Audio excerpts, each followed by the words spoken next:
So obviously a child's not going to stay frozen like a snapshot. Um, Children will be swinging back and forth, and you can just catch, you sketches that are composites that show them at different stages of swinging, and it may not have this much detail. Okay, might even just be stick figures. Stick figures are a good way to study the posture and the movement of a form. I'd always tried to envision the backbone and work out from the backbone with the arms, the legs, and then just a circle for the head. I mean, if you're at a dance concert, dancers are good to study to get a sense for gesture, using the pen, like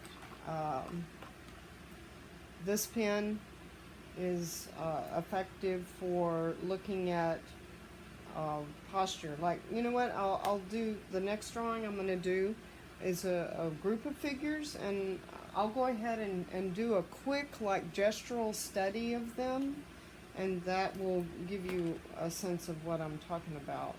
And I think I'll use my Tombow for that. You can use this pen or your Tombow to do that kind of thing with.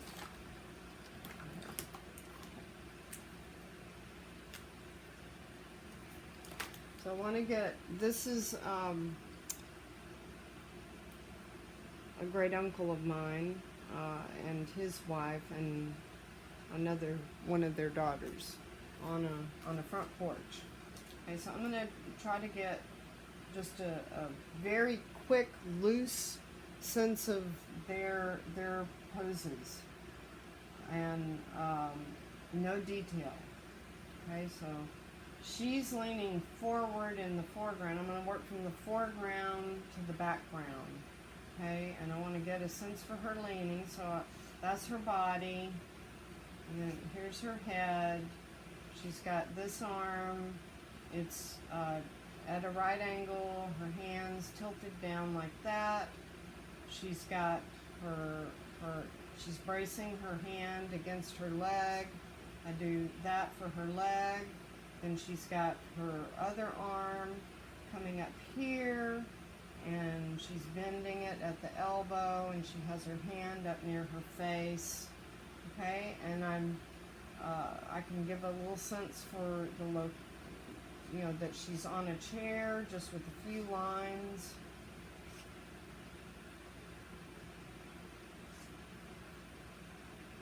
And then the chair is back here.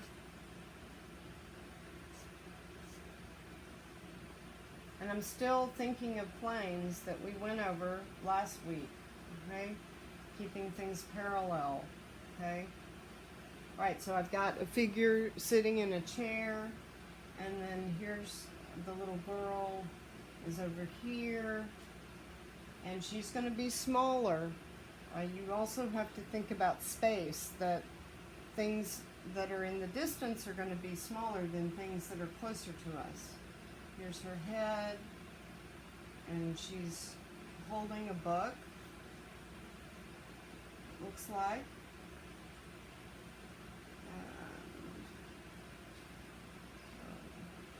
A book. And here's her legs coming down, knee. She could do like kind of a paddle sort of shape for her feet. She's on a bench, okay? And then her father, my great uncle, is sitting next to her. So he should be bigger. He's right next to her, but he's not going to be as big as his wife because she's closer to us. Also, he was a really small man. And she was a pretty big woman, as I recall.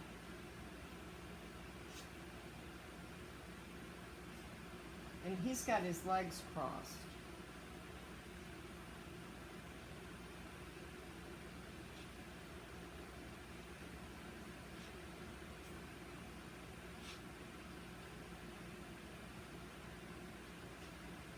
has a tie on, so I did the tie. Okay, that's it. That's a quick, just line study that captures a sense of a group of people sitting together and just trying to get a feeling for the woman is leaning forward, touching her face. The little girl is sitting with a book out on her lap, and then the man has his legs crossed and is sitting back. And I caught that very, just in a few minutes, the whole like feeling of the scene. So let's now do more of a sustained study of the same group of people. And it's when you start to get groups of people, then that's going to be more complicated. So if you're just getting going with doing people, then maybe it's best just to work with one person, because you have to think about proportions and other considerations. Okay, I'm going to switch back to my Pigma and go for it. Okay, so let's do this again with the group situation. Okay, so I've got the lady, and I'm going to start off in a similar way as that very loose gestural sketch that I just did, but then I'm going to start to move in the detail. Okay, so I've got her. I'm going to do that similar kind of approach, but not such strong line. Have it be more of an interrupted line, or you could work in pencil. Okay. Now I want to, and it can help you sometimes to like get into the pose of the person, like see what it feels like to hunch your shoulder, like she's interested in what they're doing and she's leaning forward. What does that feel like to have your shoulder hunch up? And she's kind of touching her mouth like this, try to do that and see how that feels within your own body.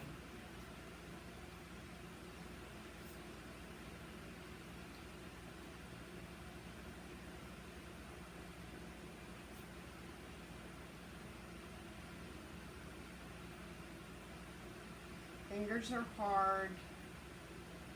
I'm just going to imply them a little bit there. I'll come back to it.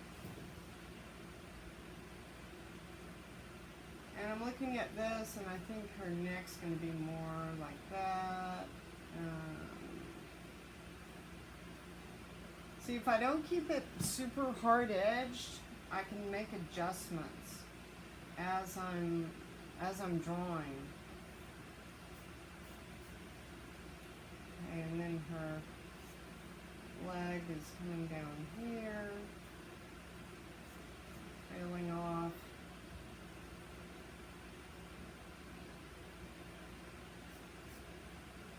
I'm doing the chair.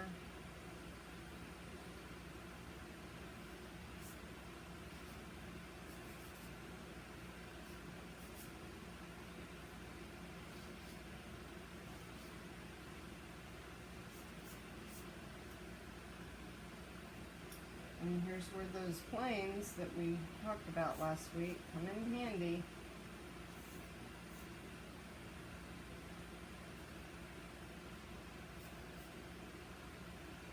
I really like this old kind of shaker looking chair that's in the foreground.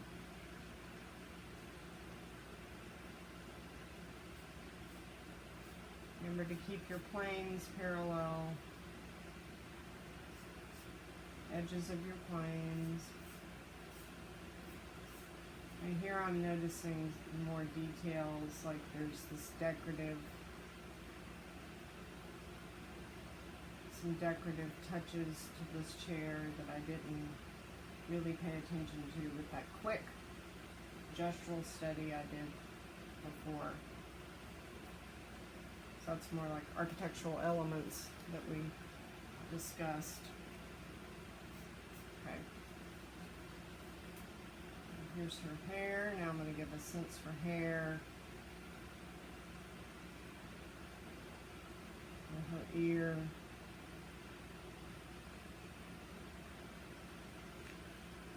Okay. And then start working on the, now I could really just spend all my time on her, but I'm going to move over to other parts of the sketch now. I want to get the whole sketch done. Then I can go back in and do some detail work. The reason you want to do that is if you get the proportions off and then you start to work, you've spent all this time on that one passage, and then you start to work on the rest of it, and oh no, she looks like the Jolly Green Giant. I've messed up her proportions. Or the man's going to go off the page. I won't be able to fit him in now. So now I'm noticing things like the little girl has puffy sleeves. She's going to cut cute little puffy sleeves. And she's holding the book.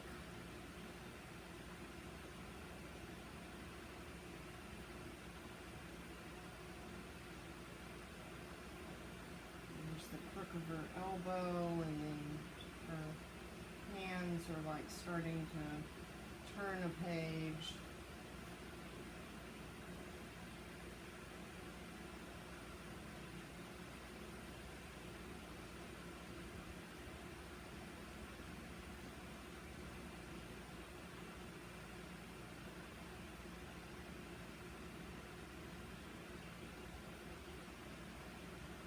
You know, it must be summer. She's in shorts. You start to notice things like that. And the other leg is higher up. And notice that when things are further back in space, we can talk about ground plane, like this is a ground plane, now this is a ground plane. So things that are further back in space are going to be at a higher ground plane than things that are in the foreground. Okay, now I'm going to go on to her dad. I'm going to skip her face right now. I'm going to come back to it. Okay, so her dad should be bigger than her, but should not be as big as mom. Because mom is closer to the camera.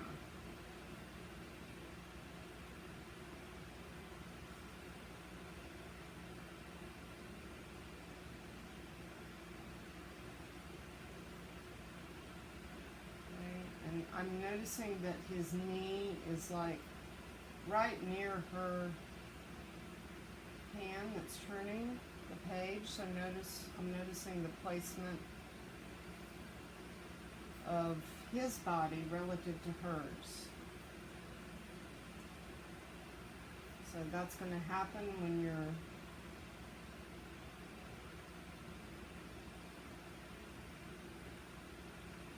looking at groups of people, and you know his pants leg has lots of wrinkles in it, and then his foot comes out, you know, looks like, you know, maybe they were out to lunch, or they went to church or something.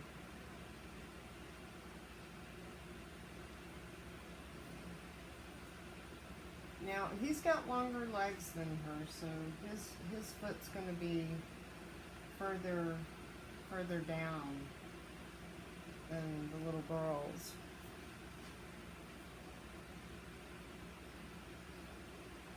But not as far down as his wife's, because, again, she's further back. I mean, she's in the foreground, he's further back.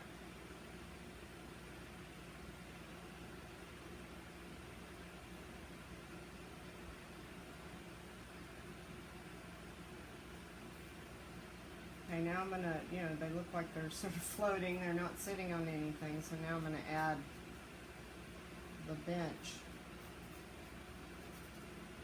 that they're sitting on, okay? Okay, now I'm going to go in and here, let me bring it a little closer so you can see it. So you can, now it's getting more details where you can see the figures in the group. Okay, so I can't see her face. I'm going to add some just quick curving. She has curly hair, quick kind of textural strokes that give a sense for her curly hair. You know, her jawline is really clear, and her ear.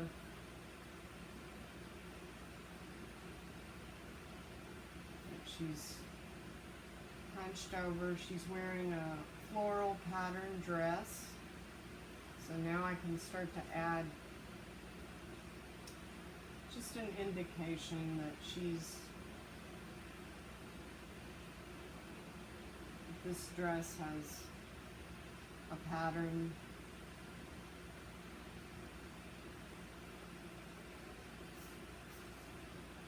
Now notice where the chair is so that you break the pattern up with the slats on the chair.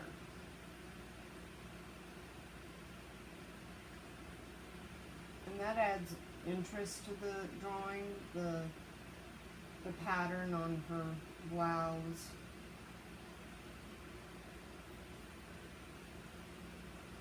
I'm going to go in a little bit more with the fingers, but keep it loose.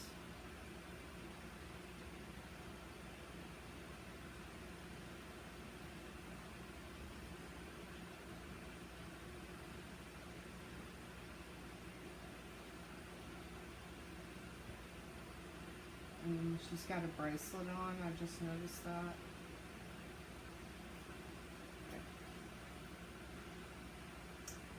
And then her other arm comes down here.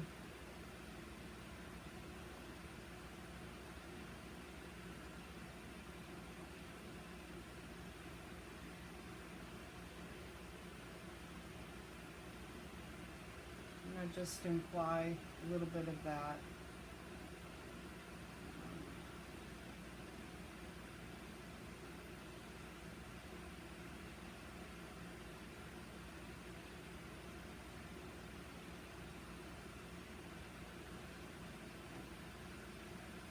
So now we have, I think she's done. I'm going to get the little girl. She has hair like her mom, dark and curly. She has a bow in her hair. I didn't see that before. And I can't really see a lot of detail about her face. Children have very large foreheads. It's just the shape of their head because they're little.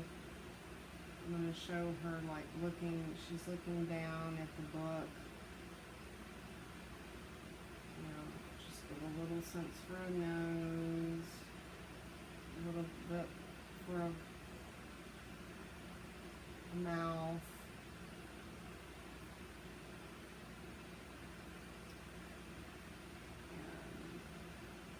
I can see the cover of the book actually. I didn't realize that before. Okay, so now I'm seeing more of the back side of the book.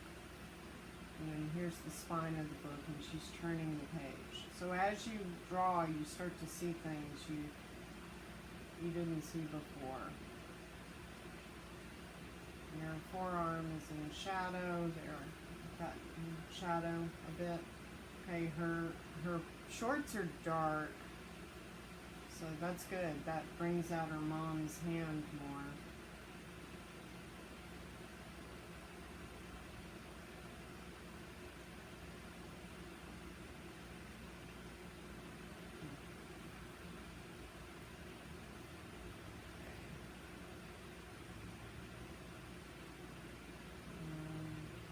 She's a little ankle, and she's got little white shoes on.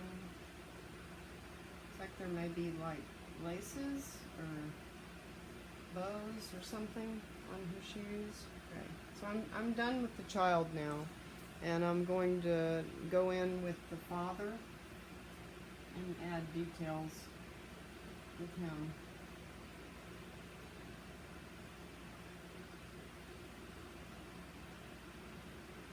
And he's the one I see, his face I see the most.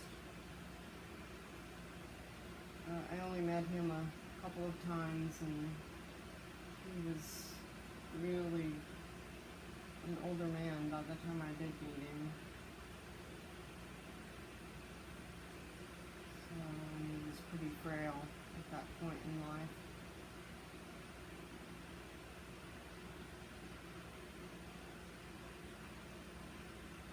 But he was, I think, a successful businessman, as I recall. He's my grandmother's oldest brother. Okay, I'm going to do his tie, which is really dark, and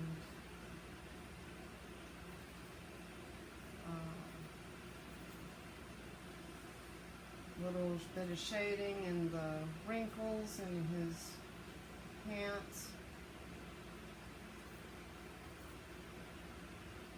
He had white socks on, looks like dress shoes, pointed. Of course, back then people dressed up a lot more. They weren't as casual as we are now.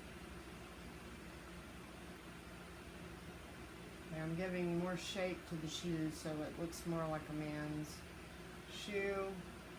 And I could go in and add detail. I'm not. You know, you can see there's the window and then the clapboard. I'm just going to focus on the people right now. So you're going to have to use artistic license about editing information. So here's my finished sketch of a group of people together, a family, and that's it for drawing figures.